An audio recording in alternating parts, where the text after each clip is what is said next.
Just when the Russian military might have assumed they understood the limits of Ukrainian firepower, the battlefield dynamics shifted yet again. American engineers once designed a massive artillery piece that stands among the most destructive conventional systems ever fielded, and it is now actively targeting Russian positions. Kyiv did not make a grand public spectacle of this acquisition, quietly slipping a legendary, highly destructive gun into its operational lineup. Its sudden presence on the front lines is severely neutralizing Russian tactical advantages, creating a brutal new reality for their forces. Neither side of the conflict likely anticipated this specific development. Decades after the United States first developed this massive platform, it has resurfaced as a critical tool for Kyiv's defense. The machinery in question is the M110, a heavy 203mm self-propelled howitzer that fires a shell roughly 8 inches across. This formidable piece of heavy armor has been officially integrated into the ranks of Ukraine's 52nd Artillery Brigade. Word of its deployment came through United 24 media, detailing how the brigade explicitly confirmed the big gun's arrival. It is currently operating in tandem with Ukraine's own home-built artillery systems to blunt the momentum of Russia's spring maneuvers. In a remarkably understated social media update published on April 2nd, the unit listed their active inventory, including domestic 2S-22 Bodana howitzers and RM-70 Vampire rocket systems, before slipping the colossal 203mm M110 into the list as if it were just standard issue. But a gun of this magnitude is never an afterthought. The introduction of this heavy-hitting artillery platform introduces a raw, destructive capacity that is fundamentally altering how both sides operate along the line of contact. Understanding how these guns reach the front requires looking at international logistics, because the M110 is officially a retired artifact of the Cold War. In theory, American forces moving on to newer systems should have meant the end of the line for this machine. Yet, a military asset being retired by one nation does not diminish its lethal effectiveness in another context. The journey of these specific howitzers from storage to the Ukrainian front stems from a multinational agreement finalized in October. According to defense publication Army Recognition, Athens authorized the release of 60 of these American-built guns to Kyiv, packaging them with 150,000 rounds of heavy ammunition and a supply of Zuni rockets. The financial footprint of this transfer was estimated at roughly $199 million, or just under 230 million euros. Moving through the Czech Republic to mask and manage the logistics, the hardware was shipped exactly as it sat in Greek armories, completely bypassing any lengthy modernization or overhaul processes. While moving aging equipment as is might sound like a lopsided benefit for the nation clearing out its warehouses, Kyiv secured an incredible asset. They instantly gained a sizable fleet of weapons that historically commanded deep respect from anyone caught in their crosshairs. The M110 lacks the digital sophistication of modern smart weaponry, but it compensates entirely by throwing devastating weight downrange with sheer brute force. In a grinding conflict defined by trench warfare and attrition, a battle space that heavily mirrors the brutal mid-20th century combat these guns were built for, raw mechanical firepower is highly prized. There is also a strong possibility that this initial shipment is just the beginning. Defense analysts note that the Greek military has maintained the A2 variant of the M110 since the dawn of the 1980s. Prior to sending this batch of 60 to the Ukrainian front, Athens reportedly held a total stockpile of roughly 145 of these massive mobile guns. These howitzers served as the backbone of Greek heavy artillery for generations, only recently shifting into surplus status as the country aligned its forces with the modern NATO standard of 155mm platforms. That shift created a perfect window for Ukrainian logisticians to acquire weapons capable of breaking apart entrenched Russian formations and halting armored assaults. It proved to be a mutually beneficial arrangement, and the sheer lethality of the deal becomes even clearer when examining the specific types of munitions sent alongside the vehicles. Media reports out of Ukraine indicate the hardware arrived with a deeply robust ammunition supply, including 50,000 standard M106 high-explosive shells. On top of that, artillery crews received 40,000 M650 rocket-assisted projectiles to extend their reach, alongside 30,000 M509A1 dual-purpose cluster munitions and 30,000 M404 conventional submunition shells, which were developed later in the gun's operational lifespan. Having access to such a wide variety of warheads transforms this aging system into a highly adaptable tool, allowing commanders to tailor their strikes against vastly different types of targets. With this heavy artillery now actively firing in combat, the natural next question is whether Kyiv can expand this specific fleet. The math certainly suggests it is possible. Based on estimates of Greece's original inventory, Athens theoretically holds another 85 of these machines in reserve. The primary obstacle would simply be determining if those remaining hulls have been maintained well enough over the decades to survive the rigors of immediate combat deployment. Time will reveal whether further agreements will emerge, potentially allowing Greece to liquidate hardware it no longer needs, while equipping Ukraine with exactly what is required to counter Moscow's deeply traditional, mid-century approach to warfare. Yet the far more significant prospect involves going straight to the source. Since the M110 was designed and manufactured in the United States, observers naturally wonder if the Pentagon might eventually pull from its own historic reserves. A framework already exists for NATO partners to purchase American arms specifically for transfer to the front lines. This mechanism, driven by the Prioritized Ukraine Requirements List, often referred to by the acronym PURL, serves as a direct pipeline for acquiring targeted assets, provided Ukrainian commanders decide they need more 203mm guns. Allied nations have leveraged this system heavily. By late last year, billions of dollars in hardware packages have been funded this way. It is a highly efficient procurement strategy, allowing frontline commanders to clearly outline their exact tactical needs so that allies can purchase those specific items directly from American contractors and depots. By utilizing this specific requirements list, military planners in Kyiv take control of their own supply chain, requesting essential platforms rather than passively accepting whatever their partners decide to clear out. While this procurement route could theoretically tap into original American reserves of the big guns, it is unclear what actually remains in those depots today.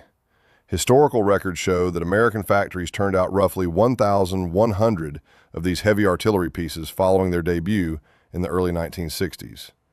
Over the years, many were exported, and they remain somewhat operational within the armed forces of Turkey, Spain, Bahrain, Morocco, and Jordan.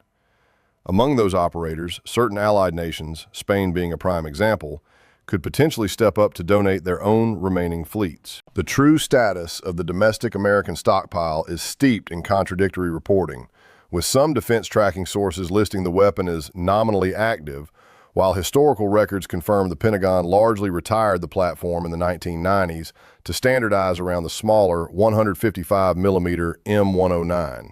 This leaves a significant historical mystery regarding the fate of those original 1,100 hulls.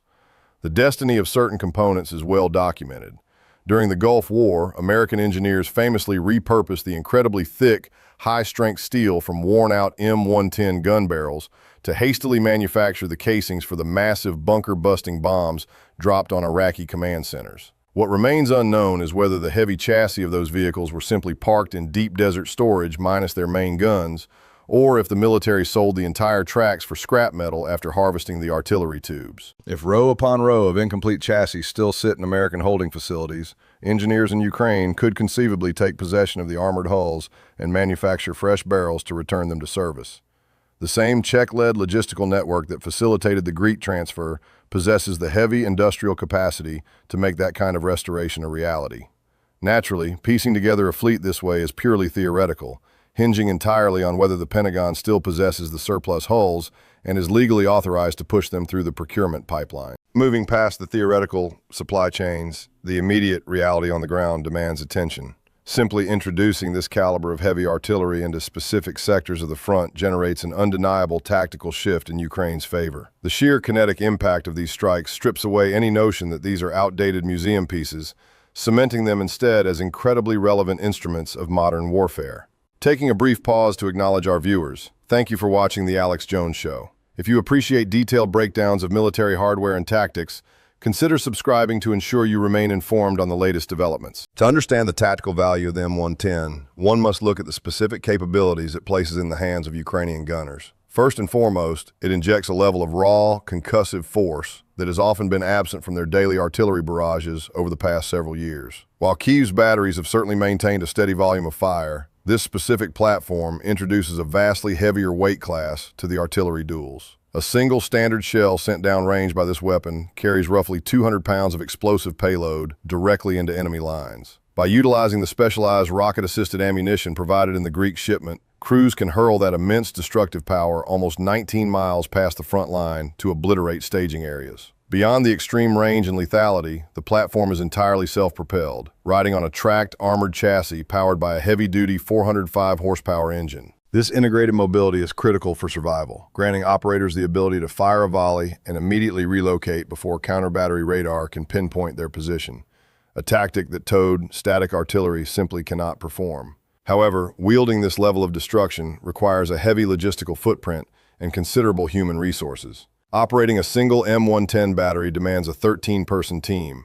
5 soldiers manage the primary firing vehicle, while the remaining 8 travel in a secondary tracked cargo carrier dedicated solely to hauling the massive heavy shells. Dedicating over a dozen trained troops to support a single gun barrel is a steep manpower investment, which perfectly illustrates why military planners are integrating these systems strictly into specialized, deep strike artillery brigades. Mechanically, the soldiers commanding this beast operate a barrel capable of lifting to a 65-degree angle or dipping slightly below horizontal, with a limited 30-degree arc of horizontal traverse.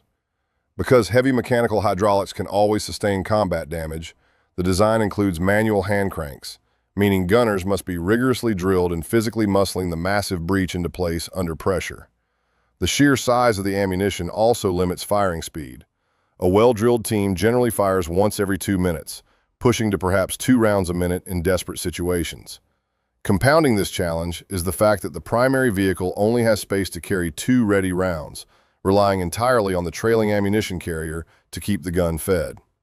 While the platform undeniably carries a set of distinct logistical and operational burdens, the concussive results on the receiving end make the demanding upkeep entirely worthwhile. In the grander scheme of the artillery war, standard 155mm cannons act as continuous, rapid strikes against advancing troops, while the M110 serves as the devastating heavy blow that shatters hardened defenses outright. Layering these 2 distinctly different types of artillery together creates a comprehensive bombardment strategy that forces a severe recalculation from opposing commanders. Beyond the physical impact, the raw economics of this acquisition represent a massive victory for Kyiv. This machinery lacks the digital polish of the newest Western donations, yet defense officials saw enough tactical value to outright purchase the fleet rather than waiting for bureaucratic charity. When analyzing the roughly $230 million total package price against the 150,000 shells provided, the cost breaks down to barely $1,500 per projectile, and that math incorrectly assumes the massive armored vehicles were thrown in at no cost. In reality, this expenditure secured an immense volume of heavy munitions at a stunningly efficient rate. Military analytics firm Defense Express estimated the Greek government valued each individual howitzer at roughly $600,000, meaning the vehicles themselves accounted for nearly $36 million of the total contract. Factoring that out, the actual cost of each 8-inch artillery shell drops well below $1,300 apiece. In the brutal accounting of modern warfare, wiping out just a handful of multi-million-dollar enemy armored vehicles easily justifies the entire financial outlay of the Greek contract. Finding highly efficient ways to destroy invading armor is crucial for a nation grappling with the immense economic strain of a prolonged, grueling conflict. While financial pressures will be somewhat alleviated by the steady dispersal of a massive support loan authorized by the European Union, with initial funds flowing by springtime, Kyiv's projected defense budgets still face significant shortfalls in the coming years. Survival dictates that commanders must secure the absolute maximum lethal output for every dollar spent, while simultaneously forcing the adversary to absorb catastrophic equipment losses. Procuring this fleet of cost-effective, heavy-hitting howitzers aligns perfectly with that exact economic strategy. The true danger for Russian forces lies in how seamlessly this new asset integrates into an already lethal network of fire support. The 52nd Artillery Brigade, tasked with mastering this initial delivery of heavy guns, now possesses a toolkit of overlapping capabilities that leaves very few gaps for the enemy to exploit. Within their current formations, they already operate the domestically engineered Bodana system, an artillery platform highly prized for dropping precision rounds onto distant targets with deep accuracy. Long-range, accurate platforms like the Bodana are traditionally tasked with hunting down critical infrastructure behind the front line, specifically targeting logistics hubs, fuel dumps, and the command posts required to coordinate an offensive. At the same time, the unit commands batteries of the RM-70 Vampire, a mobile rocket system designed to saturate a wide grid with explosives. When an armored column or a massive wave of infantry attempts to break through the lines, the Vampire is called upon to blanket the advancing force in a devastating storm of shrapnel. Integrating the massive American howitzer into this mix perfectly completes the tactical puzzle. The overwhelming weight of an 8-inch shell allows the brigade to crack open heavily reinforced concrete bunkers and heavily armored positions that the Vampire's rockets simply bounce off of. Because the M110 is handling the demolition of these mid-range fortifications, the advanced Bodana platforms are completely freed up to look even further over the horizon to hunt deep rear assets. The result is a flawless 3-tier system. Rockets shred the visible frontline attack. The heavy 203mm guns pulverize the fortified staging areas immediately behind that assault, and long-range precision fires strangle the supply lines miles away, ensuring the next wave of attackers is severely depleted before they even move. Currently, the 52nd Artillery Brigade is anchored in the Eastern Theater, running continuous counter-battery fires to silence opposing gunners and throwing shells at supply convoys to paralyze enemy movement. The addition of these heavy guns directly enhances their ability to sever those critical logistical arteries. Security analysts tracking unit movements suggest the brigade has been actively engaged around both the Kharkiv axis and the heavily contested Kramatorsk sector, meaning the 8-inch guns are almost certainly drawing blood right now. Holding that second location is a matter of absolute strategic survival. Kramatorsk serves as a vital anchor within a network of 4 major urban centers that collectively form an impenetrable defensive wall across the Donetsk region, spanning roughly 30 miles down a major regional highway. Positioned at the northern edge of this defensive chain, the city operates as a massive fortification designed to bleed out hostile units as long as structurally possible. As long as this urban bastion remains standing, it acts as a primary staging ground to crush the Kremlin's core military objective of entirely subjugating the Donbass region. For years leading up to the current full-scale invasion, military engineers steadily transformed the city into a labyrinth of reinforced concrete and firing trenches, learning hard lessons from the initial border conflicts of 2014. Now, with a fleet of heavy Cold War artillery backing up those deeply entrenched lines, the calculus for the attacking commanders has grown substantially worse. Any massing of infantry or attempts to establish forward command bunkers in preparation for a city breach will immediately attract the wrath of a 200-pound explosive shell, a level of kinetic punishment the advancing lines are poorly equipped to absorb. While the defense of the eastern fortress cities highlights their immediate tactical application, an inventory of 60 heavy guns strongly suggests they are being distributed far beyond the ranks of a single brigade.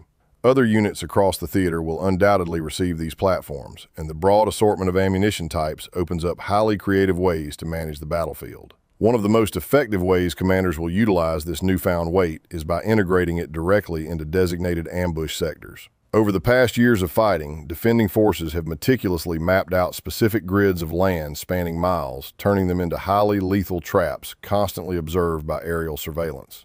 Recent reporting out of local media highlighted the anatomy of these defense-in-depth networks, painting a grim picture for any mechanized company ordered to advance into one. A properly established defensive pocket is a thoroughly calculated hazard, layered with intersecting lanes of heavy machine gun fire and buried explosives specifically intended to disable armor and maul infantry simultaneously.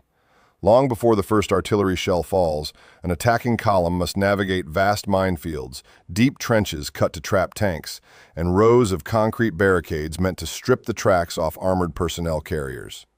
If the infantry is forced to dismount and advance through the mud, they face endless coils of razor wire and relentless harassment from explosive-laden quadcopters. Furthermore, defending squads operate out of deeply dug, interconnected trench systems, allowing them to pop up, initiate a close-quarters ambush, and vanish underground before return fire can find them. The connection to heavy artillery lies in the fundamental philosophy of how these defensive networks dictate movement across the map. While these fortified traps excel at destroying advancing platoons, their true strategic purpose is area denial, physically forcing the adversary to abandon direct routes because the cost of entry is simply too high. When an armored column realizes a path is impassable due to concrete traps and minefields, commanders are invariably forced to alter their route and seek a less fortified path. This is precisely where the gunners are waiting. By engineering sections of the line to be mathematically impossible to breach, defending commanders intentionally herd enemy battalions into predetermined open corridors.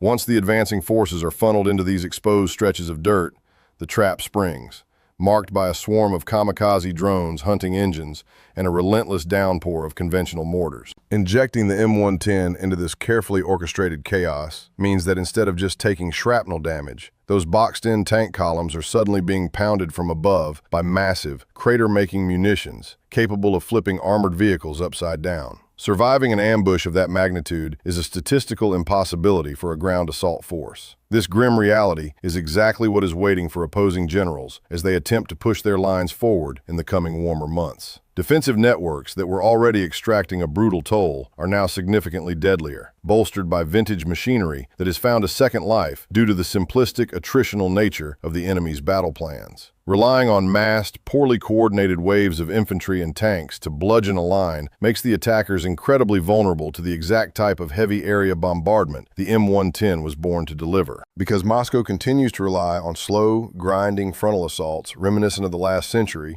a historic artillery piece suddenly becomes one of the most effective tools on the modern battlefield. A sleeping giant of the Cold War has been fully awakened on the steppes of Eastern Europe. By choosing to prosecute this campaign through sheer mass and outdated doctrinal strategy, the invading forces have essentially presented the perfect target for a weapon designed to break the back of large-scale, mid-century Soviet offensives. Furthermore, history suggests that military mechanics in Kyiv will not simply leave these platforms in their original factory state. Ukrainian engineering crews have built a formidable reputation for heavily modifying and improving donated Western armor, as vividly demonstrated by their extensive structural additions to American-made Abrams tanks. For a detailed look at how those specific armored vehicles were adapted, featuring field modifications so effective they caught the attention of the Pentagon, we highly recommend reviewing our dedicated coverage on that topic. We appreciate you taking the time to explore this subject with us today. To ensure you never miss our in-depth analysis of the evolving technology and machinery shaping this conflict, please subscribe to The Alex Jones Show, and thank you once again for your viewership.